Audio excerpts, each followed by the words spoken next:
Welcome to the deep dive. We often hear these sayings, right? Things that just feel true. Mhm. Today we're looking at one you've probably heard.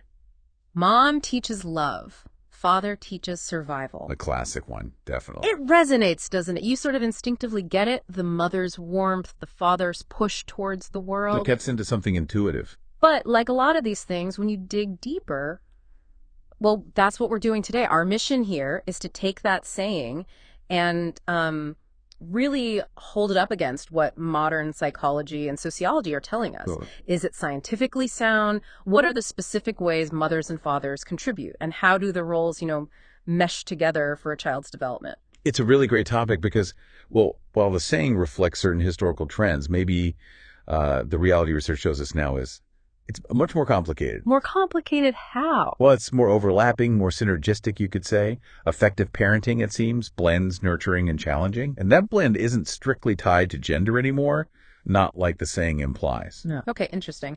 So let's get into the sources you've pulled together and try to map out this nuanced tapestry, as you called it.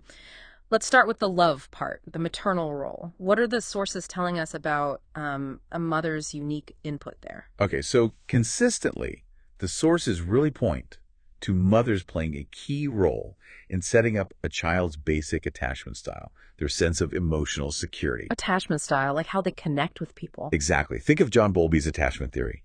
Mothers are often that secure base, Yeah. consistent feeding, comforting, playing. Mm-hmm. That creates the child's first understanding of trust and safety. And it's amazing, but this early stuff predicts so much later on emotional health, social skills, even cognitive outcomes. Wow, okay. And get this, it even starts before birth. Fetuses react to the mother's emotional state, her physiology. It's that deep. That's incredible. Yeah. And one source put it really powerfully. A mother's love is the core of a child's self-esteem. It's critical, it says, for emotional security, future mental health. It gives them that soft place to land. A soft place to land. I like that. So it's about feeling safe. But what about actually handling feelings? Is it more than just comfort? Oh, absolutely. It's active. Mothers often act as the primary emotional regulators. Regulator, like they help the child manage emotions. Precisely. Their empathy, their ability to sort of tune in and validate what the child is feeling. Oh, you're feeling sad, or it's okay to be angry. That teaches the child it's safe to have those feelings. Okay. And that's fundamental for developing emotional intelligence. Research backs this up. Mothers with higher emotional intelligence themselves tend to raise kids who are better at managing emotions because they model it. So they learn by watching and interacting. Exactly. And it's linked to fewer negative parenting moments, more stable attachment, even in preschoolers. Okay, so it's like active emotional coaching. And then that idea of unconditional love. What does that really mean coming from a mother? And what does it do for the child? Unconditional love, in this context, is that deep, unwavering affection. It's there no matter what the child does, right or wrong. That sounds huge. It is. It's foundational. It builds that core of trust, security, self-worth, a sense of belonging. It gives kids the confidence to explore, to try things, because they know that safety net is always there. Right. And the sources talk about how it's cultivated practically, like embracing mistakes, being consistent, creating a safe space to talk, always offering support, empathy, setting boundaries too, forgiveness. It's a lot of things. It is. And that quote comes back again. It's the core of self-esteem, essential for the child's own ability to love, to feel empathy, to be courageous. But here's a really key point, a nuance. This ability to provide that love isn't just automatic. It's not just innate. Oh. It's heavily influenced by the mother's own emotional intelligence, her own well-being. So her background matters. Very much. It suggests this intergenerational thing, right? Emotionally secure mothers are better equipped to raise emotionally secure kids. It gets passed down. That makes sense. And the flip side really proved the point. Maternal emotional neglect. The effects are profound and lasting. It really shows that love, in this parenting sense, is something learned, transmitted, developed, not just biology. That's a really important distinction. Okay, so that's the emotional grounding, the love aspect. Let's shift gears to survival, the paternal role. How do fathers typically contribute to navigating the world? Resilience. Right, the survival piece. Fathers often bring a different dynamic. They tend to encourage more exploration, maybe a bit more risk-taking, independence. How does that look in practice? Often through play, more active physical play sometimes, introducing challenges, Pushing limits gently, this helps kids build confidence, learn to solve problems on their own. So it more rough and tumble, maybe. Can be, yeah. That exploratory and challenging style is important for fostering autonomy. And historically, fathers often played a role in helping kids sort of separate a bit from mom, explore more independently. Okay, so if mothers are teaching emotional navigation, fathers might be more focused on the practical side of problem solving, getting kids ready for challenges. That's often how it's framed, yes. Fathers can be really good at teaching practical problem-solving skills, brainstorming, thinking outside the box, Hmm. and importantly, teaching that failure isn't the end. It's part of learning, part of eventually succeeding. Yeah, that's a tough lesson. It is. And things like involving kids in family decisions, letting them try to figure out their own problems with support, of course that builds capability. Research actually links good problem-solving skills with that authoritative parenting style we might talk about later, which fathers often use. Right, okay. I feel like my dad did that, letting me struggle a bit to figure things out. Maybe it wasn't just stubbornness. So beyond those kinds of skills, how else do fathers shape character, prepare kids for the real world? Definitely. About building that inner strength, too. Mhm. Independence, courage, mental toughness, resilience. And practical life skills are a big part of it, according to the sources. Things like financial literacy needs versus wants, earning money, driving, cooking, basic home repairs. Yeah, the hands-on stuff. Exactly. Knowing how to handle those things builds real self-sufficiency, confidence. And social skills, too. Communication, boundaries, empathy, being courteous. Fathers play a big role there. So it's quite broad. It is. And modeling things like self-acceptance, maybe sharing their own struggles and successes, that teaches resilience, self-esteem. So when we say survival, it's really broader than just, finding food. It's the cognitive tools, the behaviors, the practical skills you need for the outside world. Like self-efficacy, thinking critically. Adaptability, coping with tough times, yeah. That paternal influence is really key for becoming an independent adult. And without it. Well, the absence can lead to real deficits. Lack of life skills, trouble in school, higher risk for substance abuse, behavioral issues. It really links to how well someone can thrive in society. Okay, so we've looked at love from mothers, survival from fathers, distinct roles, but how do they actually work together? What's the modern take on that? Right. This is where it gets really interesting. We need to talk about parenting styles. Diana Baumrein's work, which Jacoby and Martin later expanded on, is key here. Okay, I think I've heard of those. Authoritarian? Exactly. Authoritarian, permissive, neglectful. And the one that consistently comes out on top for positive child outcomes is authoritative parenting. Authoritative. What defines that one? It's basically high on two things. Demandingness, meaning expectations, rules, structure, and responsiveness, meaning warmth, support, communication. So like firm but fair. That's a great way to put it. Firm but fair or firm but nurturing. They have clear expectations, but they're also really attuned to the child's needs, emotionally supportive. And what are the benefits? Oh, the research is pretty clear. Kids tend to have higher self-esteem. They're more responsible, better problem solvers, more confident. They show better psychosocial competence, resilience, optimism, self-reliance, social skills, strong academic performance, too. Wow, that's quite a list. It is. The magic seems to be in that balance. Enough structure to guide them, but enough freedom and support to let them learn from mistakes. Okay, so this authoritative style, what does it tell us about how both parents contribute? It sounds like it needs a mix. It absolutely does. It highlights that parental involvement, regardless of who's doing it, has a massive impact. Cognitive, emotional, social. Think Bronfenbrenner's ecological systems theory. The family is ground zero for development. Right. Both mothers and fathers contribute to things like emotional regulation, social skills, empathy.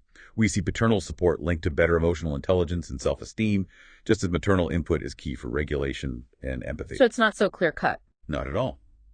Same for cognitive development, stimulating talk, vocabulary, curiosity, reading, decision-making. Both parents are crucial. The ideal seems to be integrating those traditionally masculine aspects, strength, challenge with the feminine ones, nurturing, empathy, regardless of the parent's gender, creating that well-rounded environment. And you mentioned society is kind of catching up, challenging the old roles. What's the evidence for that shift? Yeah, there's definite evidence. Social movements like feminism have really pushed back on traditional gender roles. We see it empirically. fathers doing more housework and childcare, mothers more involved in paid work. Research actually shows parents are pretty similar in how they interact with kids, mostly. Maybe mothers have a slight edge in sensitivity sometimes, but broadly they're similar. And crucially, kids benefit when parents model a range of behaviors and emotions, not just sticking to stereotypes. Shared parenting, linked to better social and emotional outcomes. Plus, there's the whole philosophical argument that gender is a social construct anyway, challenging the idea of fixed roles. And it loops back perfectly to that authoritative style. Why does it work so well? Because it inherently blends love, the responsiveness, the nurturing with survival, the demandingness, structure, independence. Ah, okay. So optimal development isn't about who provides what based on gender. It's about ensuring that both nurturing and challenging elements are present, ideally from all caregivers. The old adage describes necessary components, maybe, not necessarily fixed gender jobs. Okay, that makes sense scientifically. But are parents feeling that balance in the real world? Is society reflecting this? Well, that's where there's still a gap. A pretty significant one, actually. Oh, so? Despite the research, despite changing behaviors, those deep-seated societal expectations, they still put a lot more pressure, emotional labor, and judgment on mothers. Really? Even now? Yeah. Sources show mothers report way more stress, feeling tired, feeling judged about their parenting compared to fathers. They worry more about kids' mental health, bullying, safety. Even mothers who want equal parenting find it tough because the cultural norms haven't fully caught up. And that imbalance, it affects mom's well-being, which then indirectly impacts the kids. It shows we need bigger societal shifts, more support to really let this balanced parenting thrive. It's still a work in progress. That's a really important reality check. It makes you think then, if these different inputs are so vital, what happens when they're missing? When a child doesn't have one or both influences? The consequences can be really significant, unfortunately. Let's take maternal absence, whether physical or emotional. It leaves a huge hole in that foundational emotional nurturing. What does that lead to? You see serious, often long-lasting issues. Attachment problems. Kids might be overly clingy or totally detached. Low self-esteem. Big trouble managing emotions. Lots of anxiety. Fear of abandonment. And long term? Challenges in relationships later on. Constantly needing validation from others. Maybe identity confusion. Higher risk for depression, anxiety. Specifically, emotional neglect from a mother can create this deep sense of emptiness, distrust, feeling unworthy. And similarly, father absence has negative impacts across many areas too. Like what? Academically, often lower school performance, less interest in STEM fields. Psychologically, higher rate of anxiety, depression, more behavioral issues. Socially, too. Yes. Struggles with peers, sometimes higher likelihood of delinquency. Economically, it can link to poverty, tougher career paths. And specifically, lacking that paternal influence might mean missing out on practical life skills, higher risk of crime or substance abuse, even issues around sexual identity sometimes. It sounds like it affects their ability to form connections, too. It can, yeah. It can hinder stable attachments, lead to feelings of abandonment, low self-worth. There's even evidence of impacts on brain development related to cognition and emotion regulation. Wow, so it really drives home that it's not just about what one parent brings, but how it all fits together. They depend on each other. Exactly right. Interdependent is the perfect word. Yeah. Love and survival aren't just side by side. They build on each other. They're both foundational. Can you give an example? Sure. A child who doesn't have that secure emotional base, that maternal love foundation, might really struggle to take in and use the lessons about resilience or independence, the paternal influences stuff. It won't stick as well. Okay. And flip it. A child who hasn't had those challenging exploratory experiences for paternal engagement might find it hard to actually use their emotional regulation skills when faced with real-world difficulties. Right. Theory versus practice. Precisely. There was a great personal quote in one source, someone saying their mother's comfort was necessary for me to even be able to take my father's advice. It shows how that emotional connection paves the way for the practical guidance. So that holistic, balanced environment with both aspects integrated, that's paramount. The adage points to two essential pillars that need to stand together. Okay, so pulling this all together, this deep dive really shows that the old saying, mom teaches love, father teaches survival, well, it has a grain of truth about historical roles, maybe some general tendencies. Right, a kernel of truth. But modern research, it paints a much more complex picture. These roles are complementary, they overlap significantly. Absolutely. And optimal development seems to come from that balanced approach, regardless of the parent's gender. That authoritative style we talked about really captures it high on warmth and responsiveness, love, and high on structure and expectations, survival. Both parents bringing crucial elements. Exactly. Their combined influence makes the developmental environment so much richer. And it really hammers home that idea of strict gender roles in parenting being more of a social thing, a construct, rather than some biological mandate. The benefits of sharing responsibility seem really clear. Undeniably. And seeing the serious negative outcomes when either influence is missing just underlines how critical both types of contribution are for a child's overall well-being, their ability to function well in the world. It's not an either. So, for you listening, how can you take these insights and apply them, whether in your own parenting or maybe supporting others? What are the practical steps? Well, there are a few key takeaways. First, really promote that authoritative parenting style. Encourage parents, caregivers, everyone involved to aim for that balance. Warmth and clear boundaries, support and appropriate demands. The results speak for themselves: self-assurance, responsibility, critical thinking. Okay, be authoritative. What else? Second, encourage shared and flexible roles.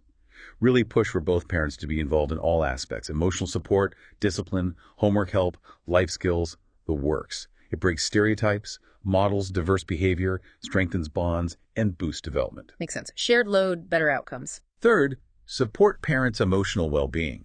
We have to recognize that how parents are doing emotionally directly impacts their kids. So advocating for resources, stress management support, help with emotional regulation for parents themselves, that's crucial. Healthy parents, healthier kids. Right, taking care of the caregivers. Fourth, educate people on how these contributions work together, making clear that love and survival aren't separate jobs for different genders. They're synergistic essentials for everyone. Understanding that helps all caregivers provide a more complete upbringing. Knowing the emotional safety lets kids tackle challenges, and tackling challenges builds on that safety. Oh, okay, see the connection. And finally, address the impact when parents are absent. We need targeted support, interventions for kids facing absence or neglect. Recognizing the deep challenges they face, emotional, social, practical, is the first step to mitigating those long-term negative effects and helping them build resilience. Those are really concrete points. It leaves me with a final thought, something for you to maybe chew on. If we accept that gender is a social construct when it comes to these parenting roles, how could changing our societal expectations even further free up all caregivers, moms, dads, everyone to provide that full range of love and survival skills to really personalize parenting beyond any traditional mold?